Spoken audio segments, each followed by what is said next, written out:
서울 강서갑 강선우입니다. 영상 먼저 보시겠습니다. 지난달 생후 18일 된 신생아를 학대한 산후도우미가 속한 업체는 2016년 등록 이후 정부의 현장 품질 평가를 단 한 차례도 받은 적이 없습니다. 등록 후 2년 이상 운영할 경우 평가 대상이지만 서비스별 매출액이 상위 40% 안에 들어야 현장 평가 대상이기 때문입니다. 나머지 업체들은 자체 평가로 끝나는데 고양이에게 생산을 맡긴 꼴입니다. 네, 한국사회보장정보원 원장님. 네. 차마 보기 어려운 장면인데 해당 산후도우미가 보건복지부의 지원 서비스로 고용된 분인 거 알고 계신가요? 네, 알고 있습니다.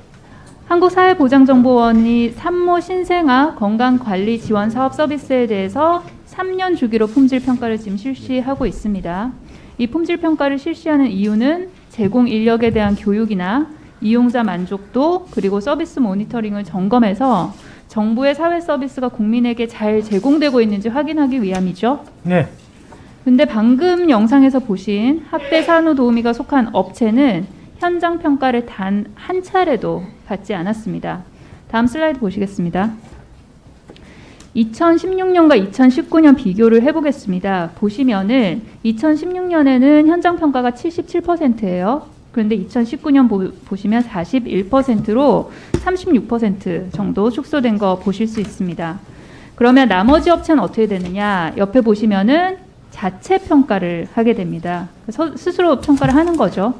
방금 그 영상에 보셨던 그 대전 산후도우미 학대 사건에 연루된 업체는 평가 점수가 낮지가 않아요. 57점 만점에 45점이거든요. 다음 슬라이드 보시겠습니다. 그렇다면 이게 왜 지금 품질평가에 사각지대가 발생을 할까? 자보원이 현장평가 대상 기준을 변경을 합니다. 예전에는 전년도 서비스 이용자 40인 이상, 정부 지원금 매출 4,800만 원 이상 기간을 대상으로 현장평가를 했어요. 근데 대상 기준을 바꿔서 현장평가 대상을 줄어들게 하는 거죠.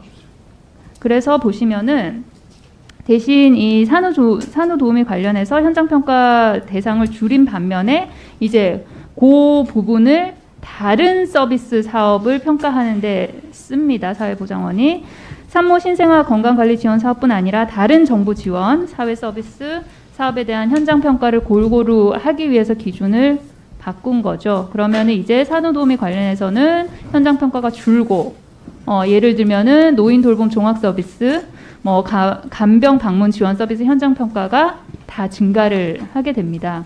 그리고 특히 이번에 그 방금 보신 문제가 된 업체는 대전에 위치하고 있는데요. 대전 같은 경우에는 변경된 19년 기준으로 하면 1억 이상 정부 지원금으로 매출 올린 곳이 현장 평가 대상입니다.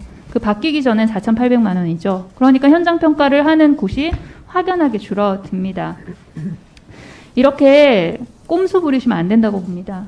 이게 전형적으로 아랫돌 빼서 윗돌 개기식으로 행정한 거라고 볼 수밖에 없는데요.